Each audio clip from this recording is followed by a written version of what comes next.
तो सही तुमने हमारे यार को नाराज कर दिया ना। मैंने तो आपके हुक्म की तामील की है सरदार साहब। हाँ, और फिर आपने खुद ही तो फरमाया था कि सही सही सही। एक तो शहर वालों में ये बड़ी खराबी होती है कि बात के चेहरे पर जाते हैं, अंदर कोई नहीं देखता। देखो सही, किसी को कमरे से बाहर निकालने के लिए ठुड्डा भी मारा जा सकता है और तशरीफ ले जाइए भी तो कहा जा सकता है ना। इतनी समझ तो बंदे में होनी चाहिए सही। लेकिन सरदार साहब सही सही, हर बात में ये दलीलें ना निकालते रहा करो। किसी को अगर कोई बात मनवानी हो ना सही, तो फिर सबसे पहले उसकी मुदाफियत को, रेजिस्टेंस को तोड़ते हैं। अगर मसूड़ा सूजा हुआ हो तो डॉक्टर दांत तो नहीं निकाल देता, पहले पहले मसूड़े की स्वेलिंग को दूर करता है। मैंने तो आपके मुफादात का तहफ़्फ़ुज़ किया सरदार साहब, and this is my duty. सही, आपकी ड्यूटी सिर्फ ये है कि आप मेरी बात को गौर से सुनो और उसको समझो भी।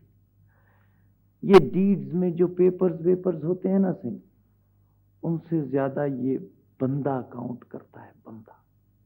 इस डीड की तहरीर जरा नरम कर दो सही, नरम। जी बेहतर जी। सही, आपने हाथी देखा है कभी? जी जू में? जी देखा है जी।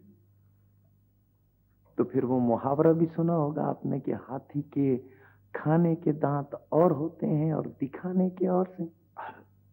जी सुना है जी। तो फिर इस डीड के खाने के दांत जो है ना, वो जरा छुपा कर रखो, तहरीर के नीचे। हाँ जी जी बेहतर जी। अच्छा जी, चलो चलो, माशाल्लाह, अल्लाह अल्लाह।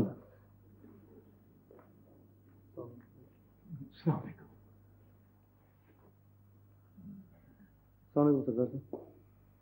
आओ पुत्र, सता गयो हैं जो घोड़ी कहना है वो उसी में गाले थे ये जो मैं तैਨੂੰ घोड़ी दा पूछा। उसी में वो अर्ज करना पिया में बच्चा ले जो चौधरी साहब ने आके सरदार साहब तो को घोड़ी नहीं देती है।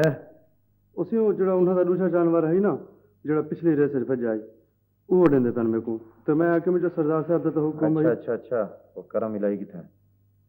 वो तो वस्ती की वैसे